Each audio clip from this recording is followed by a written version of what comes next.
Okay, so originally this was like a midterm essay, but I'm kind of deciding to just remaster and make it to a video. Cause why not? You know, I gotta fix the post schedule. You know, and my girlfriend kind of got me a new mic, so I just wanted an excuse to do that. But anyways, when asked how I can change the world or America, it seems like a pretty big thing. Especially for a high schooler juggling life between work, friends, relationships, and his future goals. When asked this, I feel like a lot of people forget entirely about what they really want to do and think too much about what they think the entire world desperately needs right now. They'll try so hard to have an answer for every single problem and try to be the shoulder for everybody to cry on, and it's like, okay, sucker, relax, all right? So slow down. You gotta start small. Sucker don't even got a job yet, and here you are thinking about solving world hunger and the cure for blindness and Ebola in one day. Now, if you know me, I'm pretty sure you know exactly where this video is gonna go. Yep, you're right. This is gonna be a yap session of me talking about film and how appreciative I am of it. How'd you know? Okay. All right, yeah, I'll give you that. Okay. All right, yeah, that's cool. All right. I think without a doubt that film is one of the greatest and if not the most beautiful achievements that we as a human species have created. And I swear on my soul, if somebody tries to debate this with sliced bread, I'm gonna have an aneurysm. I love watching films because it's a celebration of human creativity. I want to watch something that's gonna speak to me, make me cry, make me happy, make me angry or invested or inspired. Unironically, I just found this out this week. This is literally the first piece of media to like ever make me cry. Like any other time, any other record anybody has of me saying that I've cried during a movie, I just lied just so that I would seem like I was more emotionally connected to the film than I actually was. But no, yeah, I've never cried watching anything. Probably the most I got was a itchy nose, maybe an itchy eye. I'm allergic to cats, so maybe there was a cat in the room. Brother, this guy. There wasn't a cat. I want to watch something that's gonna speak to me, make me cry, make me happy, or make me angry, or invested, or inspired. I love watching people tell stories about their lives or turn hardships into beautiful pieces of art. And when you see something that speaks to you and resonates with you in a way that you can't even put into words, that's the beauty of film. And I think it's an incredible tool that can be used to heal the world. When talking about this topic, I honestly can't help but think about Shakespeare in some ways, to be honest. Oh man, I really sound like an English teacher. Some of the work really opened my eyes about how like sensitive the industry is now. I mean, like obviously rules and stuff are gonna change with time, but like, let me explain. King Lear is one of my favorite works from Shakespeare. For those who don't really know, he was an old head who divides his kingdom amongst his two daughters who manipulate and flatter him. And so they work together to end up squad kicking the third daughter who actually does love him. And then the other two daughters end up squad kicking Lear, which leads to Lear to start genuinely tweaking, and then he dies. I mean, there was some more stuff that happened, but that's not really important. Stories about insanity and slowly falling into demise often attract me because I feel like not a lot of media really speaks on these darker topics. Lots of films now often follow a very cheap cookie-cutter type story structure, and it makes everything feel the same and extremely dull. Shakespeare wasn't afraid to step up and show the dark realism on some topics, and I find myself being drawn to that. The industry now is a really unforgiving place, often only letting films shine while others flop, and everybody seems to wonder why. A good example of this would be The Sound of Freedom. It was a film about human trafficking that quickly became 2023's most controversial film. Certain theaters refused to play the film, which literally shone a light on the industry, showing that they were trying so desperately to silence those filmmakers for speaking on a serious topic that they tried so hard to deem as something that was not a problem. They're also incredibly sensitive if you have an opinion on anything political in the world. Melissa Barrera, for example, had a certain opinion about the whole Israel and Palestine stuff going on, and she was like completely fired from Scream 7. Scream 7, yeah, real nice. And she was completely fired from Scream 7 without anyone talking to her, or a phone call, or a text message, or at least like a messenger bird or something. Doing this, they probably lost millions of dollars in production due to this, which also led to Jenna Ortega stepping down, which is probably going to lead to a lot more. Because let's be honest, 90% of those middle school boys are not showing up to that movie no more. Rachel Ziegler is another example of this as well, the singing girl from The Hunger Games. Lucy Gray, yeah, that's what it was. Anyways, she's someone who's just slowly destroying her own career. I'm talking garbage about the recent Shazam movie she was in after it flopped, saying that she only took the role because it was during COVID, and also saying some pretty controversial things about her role in Snow White, demanding more pay even though there was a strike going on, and also speaking on how she hates the original story, calling the prince a weird stalker and crapping all over the idea of women that believe in romance and finding a prince charming. You said you were bringing a modern edge to it on stage. What do you mean by that? I just mean that it's no longer 1937, and we absolutely wrote a Snow White that is not going to be saved by the prince. She's not going to be saved by the prince, and she's not going to be dreaming about true love. She's dreaming about becoming the leader she knows she can be. The original cartoon came out in 1937, and very evidently so.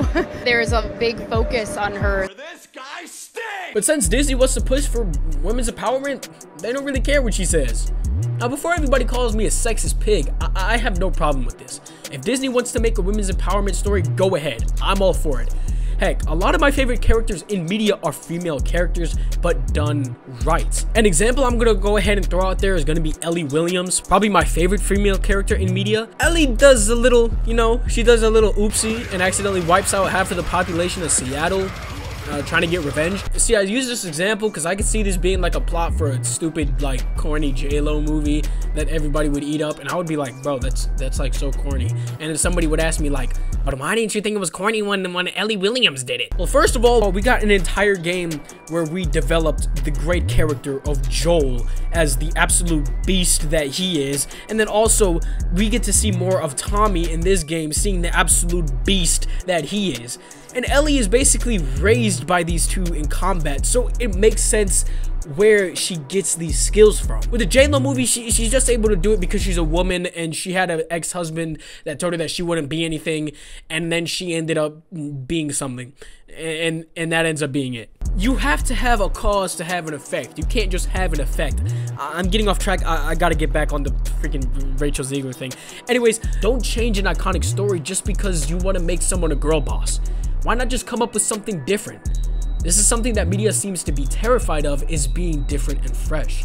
When you try to change things to silence the complaints of some people, it comes off as extremely condescending. An example of this would be the whole race swapping thing that Disney seems to be obsessed with. They try so hard to seem woke by changing races, but in reality, why not just make a new character? I'm sure the black community would be a lot more happier if we just made a black character, and please, for the love of God, do not give him the comb over dreads. Other black hairstyles exist. Anyways, I say this so that you can get a perspective on how, like, all over the place different film studios are. Some aren't exactly box office hits, but are pure arts, while others are just dumping out garbage and wasting millions of dollars. Disney is definitely the most infamously known for this, ending off 2023 with 19 theatrical releases, with 3 of these projects costing over $200 million. And honestly, these 3 are like literally the worst films that came out this year.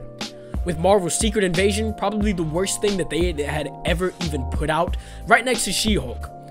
Honestly, this video needs an entire essay to explain a few things that it did wrong. This show cost $211 million, yet has some of the worst visuals I've ever seen. Next was the 5th Indiana Jones movie that tried to be a woman empowerment type thing, with the cost of ruining and deconstructing one of the most iconic characters in cinema history, costing nearly $300 million. And lastly, Ant-Man and the Wasp: Quantumania was the first film where Disney started to seriously lose money, just like your boy Franklin Saint. Over these 3 films and their box office performances, they cost Disney nearly $1 billion. One of the reasons with the big flops is the laziness in writing and spending so much money just for it to end up in the bottom of a drain. If Disney keeps continuing to make these mistakes, people are just gonna stay home. Marvel releases used to be big weekend events where lots of people would get together to see, and now I honestly don't even remember the last time I was excited for something Disney put out. These companies are only ever worried about money, and it shows immensely. They splash a CGI mess on the screen with some explosions and cars and popular actors, and boom, everybody goes insane and then forgets about it the next day. Once that weekend high is over and they wake up from the nap that they just took right after watching it, they realize they spent $300 on nothing. $300 million on nothing. My mistake. Godzilla -1. In my opinion, is a top 3 film of the year. Of last year. My fault. This midterm essay was for 2023. Anyway, not only did this film only cost $15 million, but it was one of the best experiences I had had with a film in theaters in years. It had an incredible emotional core. It was a hard-hitting social drama about the years of the life of a man broken and haunted by his past decisions he made out of fear. His failure to prevent devastation that enveloped the world following the introduction of the atomic bomb, which led to the release of a plague of hopelessness and destruction that would infect future generations. It was a film through the eyes of determined engineers, scientists, and soldiers who banded together to break the chains of curses that had followed them for years and to save their civilization. A film that perfectly showed an ambiguous resolution to the inevitable humanist clash between blind optimism and bleak reality. And then we have Fast X. A perfect example on how the film just lets garbage shine in. I can personally only enjoy film if there's a reason for it.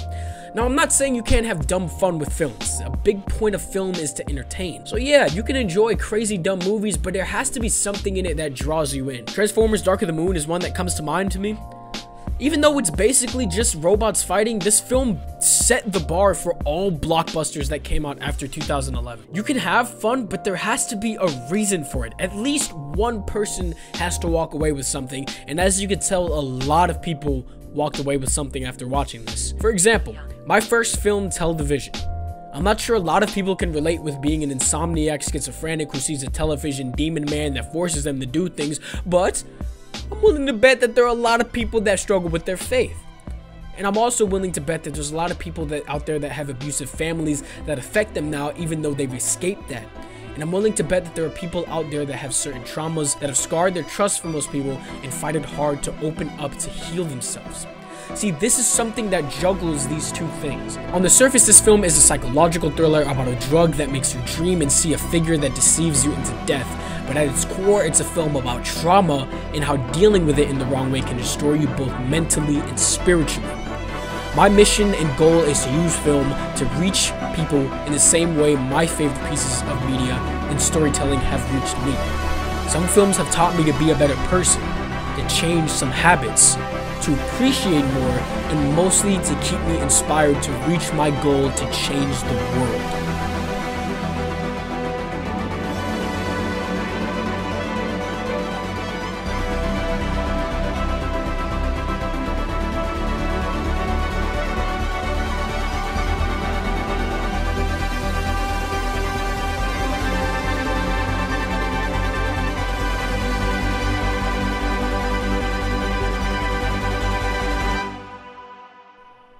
You know, maybe a couple people. Remember, you gotta start small. Jeez, I sound like Venom. Change the world.